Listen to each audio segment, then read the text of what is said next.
असादुद्दीन ओवैसी अगर नहीं संभाले गए अखिलेश यादव से, अगर चाचा और भतीजे के बीच गठजोड़ नहीं बना और अखिलेश यादव की जो सोशल इंजीनियरिंग है, जो अखिलेश यादव के सीपी सलार है, उन्होंने 3 अंकों से कम में सीटें ब्राह्मणों को दी, तो एक चीज तो निश्चित है कि अखिलेश यादव या समाजवादी पार्टी बहुमत से उत्तर प्रदेश में वापस नहीं आ पाएगी। और दूसरी बात कि उत्तर प्रदेश में जो हालात हैं, उन हालातों को देखते हुए, जो ध्रुवीकरण है उसको देखते हुए एक चीज़ स्पष्ट है कि यहाँ पर दूसरे नंबर की पार्टी तीसरे नंबर पे और तीसरे नंबर की पार्टी दूसरे या पहले नंबर पर भी आ सकती है।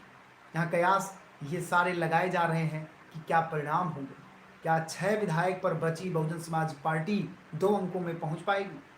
यहाँ सवाल ये उठ रहा है कि क्या योगी आदित्यनाथ और भारतीय जनता पार्टी नरेंद्र मोदी के नाम को उत्तर प्रदेश में बचा पाए। तो हमारा मानना यही है कि अगर ब्राह्मण मतदाताओं को न साधा गया तो तीनों राजनीतिक दलों में से किसी भी राजनीतिक दल के लिए 5 कालिदास का सफर आसान नहीं हो। माया, अखिलेश और योगी आदित्यनाथ के लिए ये सफर अब ब्राह्मणों की कुटिया से होकर ही जाने वाला है। और आने वाले कुछ दिनों में आप देखेंगे कि वो तमाम नेता जिन्होंने मंचों से ब्राह्मणों को गाली दी है या ब्राह्मणों पर आपत्तिजनक टिप्पणी की है या कहीं ना कहीं किसी न किसी माध्यम से ब्राह्मणों का शोषण किया, वो भी ब्राह्मणों के पैर छूते हुए और ब्राह्मण भाईचारे की बात करते हुए दिखाई दे। क्योंकि 1 दर्जन से ज़्यादा प्रतिशत मतदाता, लगभग 2.5 से 3 करोड़ मतदाता उत्तर प्रदेश में ब्राह्मण है। 60 ऐसी सीटें उत्तर प्रदेश में हैं जो सिर्फ ब्राह्मण ही जीता है और 100 से अधिक ऐसी सीटें हैं जहां पर ब्राह्मण निर्णायक भूमिका में है। ब्राह्मण उत्तर प्रदेश की राजनीति में किंग बनेगा या नहीं बनेगा ये तो तय नहीं है, लेकिन ब्राह्मण उत्तर प्रदेश की राजनीति में सन 1989 के बाद से किंग मेकर बनकर ही रह गया। और अगर ब्राह्मण को किंग बनने का कहीं से अवसर मिलेगा तो यह स्पष्ट है कि बहुजन समाज पार्टी ब्राह्मण मुख्यमंत्री नहीं दे सकती है। बहुजन समाज पार्टी के अलावा समाजवादी पार्टी भी ब्राह्मण मुख्यमंत्री नहीं दे सकती है।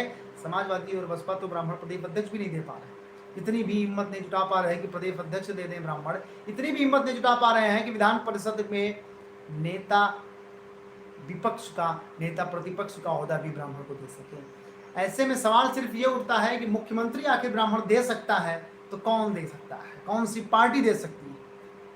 तो कांग्रेस एक बार ये दांव खेल करके 2012 में अपनी राजनीति को ब्राह्मण राजनीति की ओर गर्त में पहुंचा चुकी है। तो वहीं ब्राह्मणों को अगर ये उम्मीद है कि कभी सत्ता वापस मिलेगी, किसी ब्राह्मण के हाथ में जाएगी या कोई ब्राह्मण दोबारा इस राज्य का फिर से मुख्यमंत्री बनेगा, तो वो सिर्फ भारतीय जनता पार्टी से ही उम्मीद है।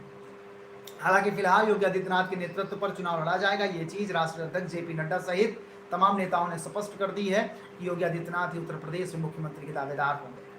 उसके साथ ही ये कयास तो नहीं लगाए जा सकते हैं कि ब्राह्मण मुख्यमंत्री उत्तर प्रदेश को मिलने वाला है, लेकिन ये कयास जरूर लगाए जा सकते हैं कि उत्तर प्रदेश में आगामी चुनाव में ब्राह्मणों को भारतीय जनता पार्टी की तरफ से ज़्यादा सहूलियत और ज़्यादा सीटें मिलने वाली हैं। ये ब्राह्मणों की नहीं, ये भारतीय जनता पार्टी की मजबूरी भी है, क्योंकि उत्तर प्रदेश की राजनीति में यदि भारतीय जनता पार्टी को पुनः स्थापित होना है और स्थापित बने रहना है, तो उसके लिए ब्राह्मणों का आशीर्वाद और ब्राह्मणों का सहयोग भारतीय जनता पार्टी के लिए बेहद ज़रूरी है।